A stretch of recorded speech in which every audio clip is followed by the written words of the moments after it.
Selamat Tahun Baru dan juga Selamat Natal. Biarlah pada Natal ini atau Tahun Baru ini kita akan meninggalkan tahun yang lama dan kita akan masuk tahun yang baru. Oleh karena itu, saudara, kita mengucapkan selamat tinggal kepada tahun 2022, di mana ada banyak pergumulan, tantangan, mungkin masalah, kesukaran, juga mungkin penyakit, ya, kesulitan, apapun juga, kesedihan hati, kepedihan, kekecewaan. Mari kita tinggalkan semua dan kita masuk pada tahun 2023 dan kita katakan selamat datang Tuhan Yesus dan Roh Kudus masuk dalam kehidupan kami. Kita katakan selamat tinggal tahun 2022 dengan segala macam kesulitan, tantangan, dan persoalan hidup. Dan kita ucapkan selamat datang Tuhan Yesus dan Roh Kudus dalam kehidupan kita. Puji Tuhan saudara, jadi kita tahu bahwa tahun 2023 itu adalah juga tahun yang sulit bagi orang-orang dunia. Dan kita juga tidak memungkiri bahwa itu adalah juga sulit juga, kesulitan. Saudara, apapun juga yang kita dengar dari luar, itu bisa terjadi dan bisa tidak terjadi. Namun, analisa daripada dunia sudah mengatakan demikian. Tetapi dunia sedang dalam kondisi yang sudah kurang baik. Baik dari pandemi, peperangan, kelaparan, bencana alam, banjir, dan sebagainya. Belum ancaman perang dunia ketiga, belum harga pangan naik, inflasi, dan kebutuhan barang-barang juga meningkat maupun persediaan barang juga tidak banyak. Tetapi yang pasti saudara bahwa kita itu adalah berkat itu sendiri.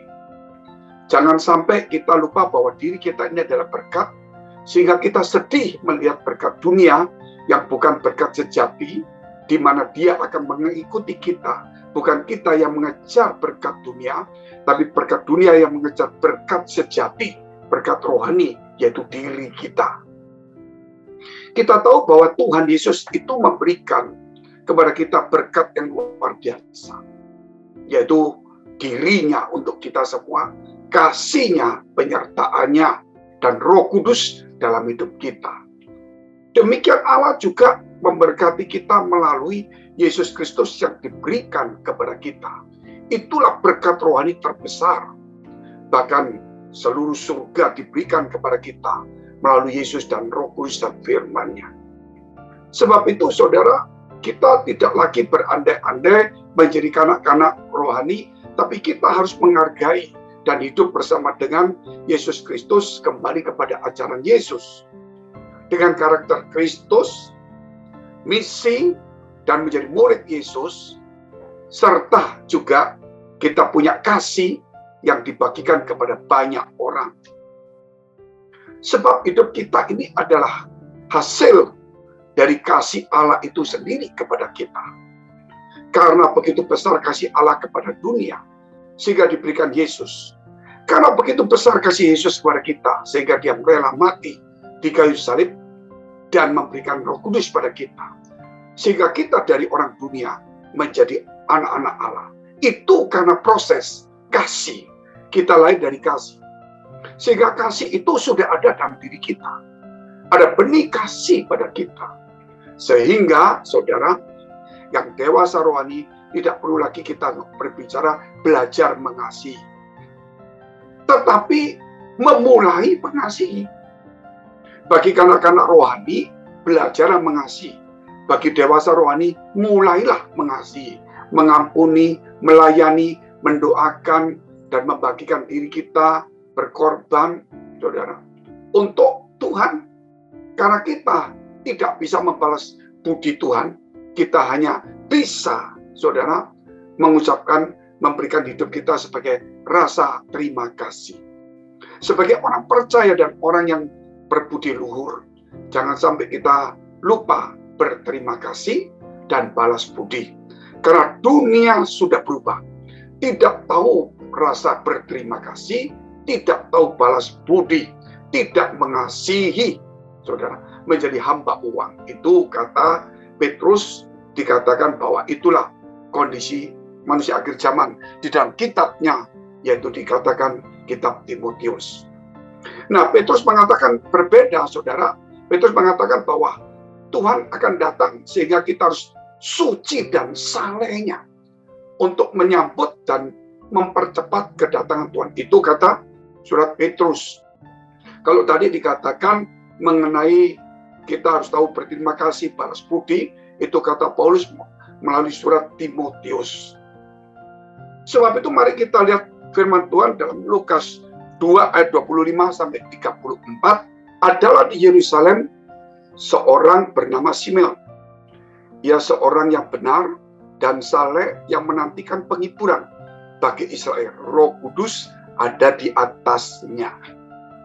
Dan kepadanya telah dinyatakan oleh Roh Kudus bahwa ia tidak akan mati sebelum ia melihat Mesias, yaitu dia yang diurapi Tuhan. Ia datang ke bait Allah oleh Roh Kudus ketika Yesus anak itu dibawa masuk oleh orang tuanya untuk melakukan kepadanya apa yang ditentukan hukum Taurat, sesuai dengan hukum Taurat.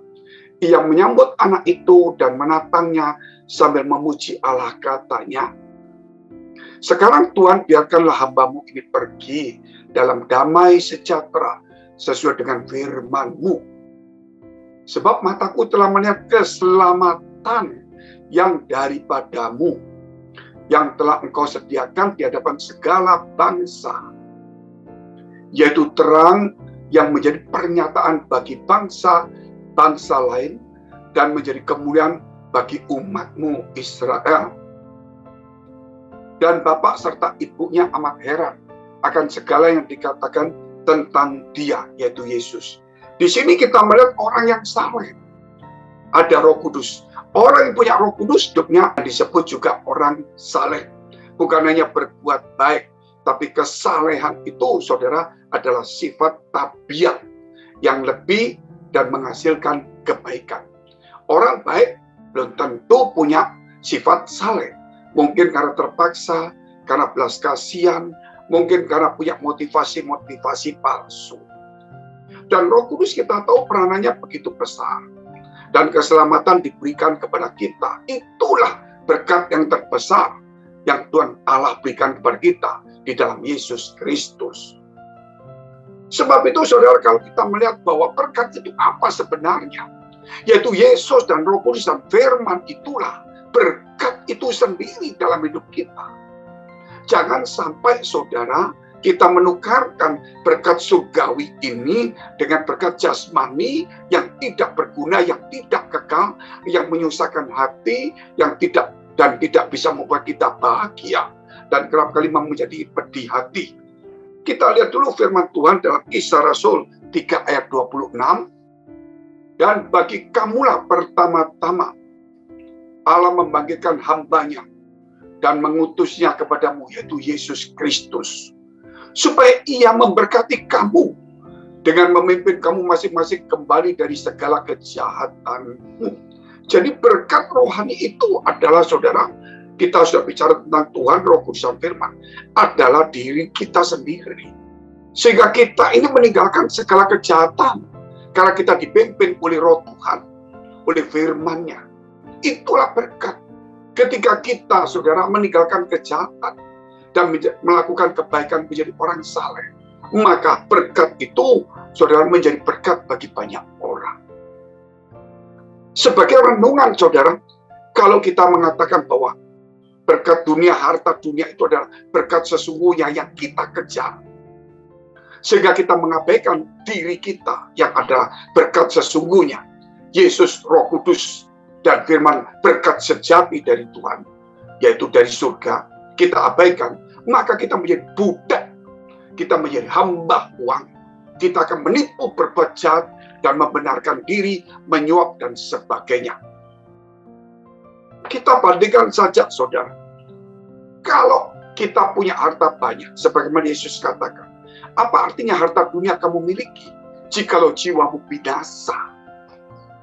Kalau saudara dilahirkan sebagai anak raja, raja minyak atau raja apa saja, tetapi kalau saudara tidak mengenal Tuhan, apa artinya?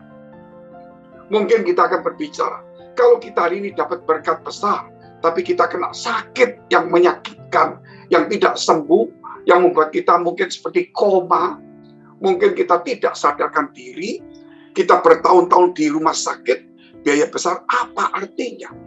Bukankah kesehatan itu juga berkat, melebihi dari berkat jasmani? Adakah orang anak-anak Tuhan ini, saudara, mau mendapatkan berkat duniawi, mengorbankan kesehatannya?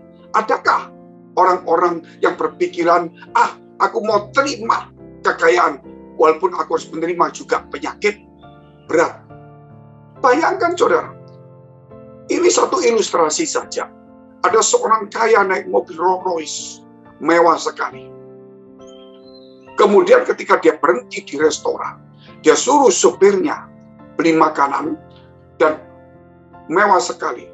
Dan kemudian ada seorang pemuda miskin di sampingnya melihat mobil Rolls Royce itu, saudara, dan orang yang di belakangnya orang kaya itu yang menyuruh supirnya, dia berkata, alangkah enaknya kalau aku jadi dia. Sedangkan yang di mobil Rolls Royce melihat anak muda yang sehat ini, dia berkata, alangkah bahagianya kalau aku jadi seperti anak muda ini. Dua mata memandang. Yang satu dari mobil Rolls Royce, pemiliknya, yang satu dari jalanan orang miskin. Dua mata memandang saling mengingini satu dengan yang lain. Kemudian jendela dibuka. Anak muda berkata, Bapak, seandainya aku bisa jadi bapak ditukar, aku mau. Gitu. Bapak itu berkata, maukah kamu kalau seandainya ditukar? Ya mau. Maka bapak itu membuka pintunya, saudara. Ternyata bapak itu cacat dan sakit, saudara. Dan ada juga selang-selang di badannya. Kemudian berkata, nak, maukah kamu seperti aku ini? Tukar. Akhirnya anak muda itu lari, saudara. Tidak mau, tidak mau. Dari ilustrasi ini kita tahu bahwa kesehatan itu berkat, melebihi dari berkat duniawi. Terlebih hidup kita, akal budi kita, kekuatan kita, kesehatan kita, umur kita, keluarga kita, iman kita, itu berkat. Jangan ditukarkan. Dan biarlah pada tahun yang baru dan sudah kita masuki, kita mengucapkan selamat tinggal. Segala pandangan yang salah, duka cita persoalan, selamat datang Tuhan Yesus, Roh Kudus dan firman-Nya. Itulah berkat. Dan aku menjadi berkat bagi banyak orang. Mari kita tunduk kepala, kita berdoa. Bagi saudara yang dalam pergumulan masalah persoalan tantangan, baik dalam segala persoalan keluarga, karir studi, perjodohan, keuangan, masa depan, apapun juga, dekapkan kedua tanganmu di dadamu. Engkau yang punya sakit penyakit, tumpangkan tanganmu bagian sakit. Dan percayalah, hidupmu adalah berkat. Dan Allah memberkati engkau. Di dalam nama Tuhan Yesus Kristus. Jadilah sembuh, jadilah pulih. Dan biar pintu-pintu yang tertutup terbuka. Dan biar hikmat Tuhan, kekuatan kuasa kasih Tuhan menuntunmu. Sehingga pergumulanmu boleh diberkati. Dan boleh ditolong. Dan boleh juga diangkat oleh Tuhan. Di dalam nama Tuhan Yesus. Haleluya. Amin. Jika saudara masih membutuhkan pelayanan doa dan konseling, silakan hubungi nomor tertera di bawah ini. Tuhan Yesus memberkati.